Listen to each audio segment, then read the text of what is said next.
Ganito yung mga ingredients na pangalis ng mancha daw sa mukha. Rice flour, pwede yung green na glutinous rice flour o red.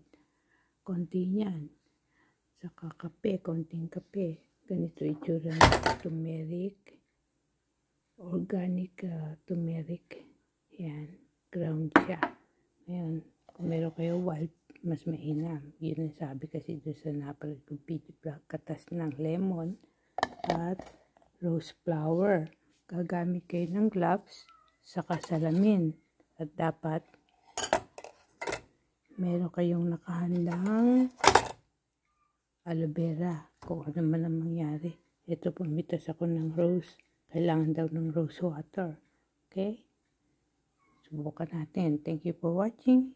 Be sure to click subscribe for more videos at makikita nyo rin kung ano nangyari. Siyempre gagamitan ng gasa. Isa lang. Kaya gagamit kayo ng gloves. Okay? Bye.